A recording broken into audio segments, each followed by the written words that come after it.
అండి, అందరూ ఎలా ఉన్నారు? Welcome back to Diya sweet home. ఈరోజు వీడియోలో వంకాయ రోటి పచ్చడి ఎలా తయారు చేయాలో చూద్దాము. ఈ పచ్చడి వేడివేడి అన్నంలో కొంచెం నెయ్యి వేసుకొని తింటే చాలా రుచిగా ఉంటుంది. అలాగే దోశల్లో కూడా చాలా బాగుంటుంది. ఒకసారి తప్పకుండా ట్రై చేయండి. అలాగే వీడియోని స్కిప్ చేయకుండా లాస్ట్ వరకు చూడండి. వీడియో నచ్చితే కనుక ఒక లైక్ చేయటం మాత్రం మర్చిపోకండి. వంకాయ రోటి పచ్చడి కోసం ముందుగా 10 లేదా 15 పచ్చిమిరపకాయలు తీసుకోవాలి. అలాగే 3 వంకాయలు, 2 టమాటాలను తీసుకుని వీటిని శుభ్రంగా కడిగి టమాటాలని, వంకాయల్ని వీడియోలో చూపించిన విధంగా ముక్కలుగా కట్ చేసుకోవాలి. వంకాయల్ని ఇలా ఉప్పు నీళ్ళలో వేసి పెట్టుకోవాలి, లేదంటే కండ్రొచ్చేస్తాయి.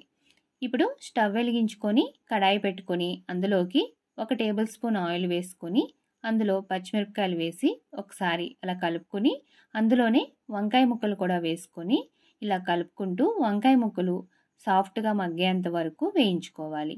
పచ్చిమిరపకాయలు అనేది కారాన్ని బట్టి తీసుకోండి. ఇప్పుడు వంకాయ ముక్కలు ఇలా మెత్తగా మగ్గాయి కదా, ఇప్పుడు వీటిని ఒక గిన్నెలోకి తీసి పక్కన పెట్టుకోవాలి. ఆ తర్వాత అదే కడాయిలోకి మిగిలిన ఆయిల్లో కట్ చేసిన టమాటా ముక్కలు వేసుకుని 2 రెమ్మల చింతపండు కూడా వేసి ఇందులోనే చిటికెడు పసుపు వేసి టమాటా ముక్కలు ఇలా మెత్తగా అయ్యేంత వరకు వేయించుకోవాలి. ఇలా కొంచెం మెత్తగా అయితే సరిపోతుంది. ఇప్పుడు స్టవ్ ఆఫ్ చేసేసుకొని వీటిని కూడా పూర్తిగా చల్లారి పెట్టుకోవాలి. ఇప్పుడు మిక్సీ జార్ తీసుకొని మనం ఇంతకుముందే వేయించి పెట్టుకున్న వంకాయ ముక్కలు అలాగే పచ్చిమిరపకాయ ముక్కలు కూడా వేసుకొని అందులో రుచికి సరిపడినంత ఉప్పు, 1/2 స్పూన్ జీలకర్ర, 4-5 వెల్లుల్లి రెబ్బలు వేసుకొని మెత్తగా గ్రైండ్ చేసుకోవాలి.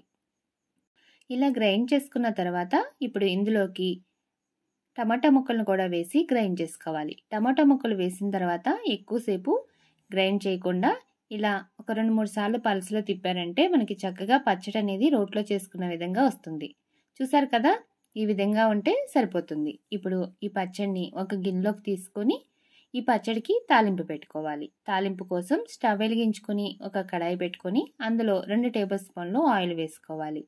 ఆయిల్ వేడైనాక 2 వెల్లుల్లి రెబ్బలు, 2 ఎండుమిరపకాయలు, 1/2 స్పూన్ ఆవాలు, 1/2 స్పూన్ మినపప్పు, 1/2 స్పూన్ పచ్చిశనగపప్పు, 1/2 స్పూన్ జీలకర్ర, కొంచెం కరివేపాకు, కొంచెం ఇంగువ వేసుకుని తాలింపు వేగిన తర్వాత మనం ముందుగా గ్రైండ్ చేసి పెట్టుకున్న పచ్చడిలో వేసి కలుపుకోవాలి. ఇలా రెడీ చేసుకున్న పచ్చడిని వేడివేడి అన్నంలో కొంచెం నెయ్యి వేసుకుని తింటే చాలా బాగుంటుంది.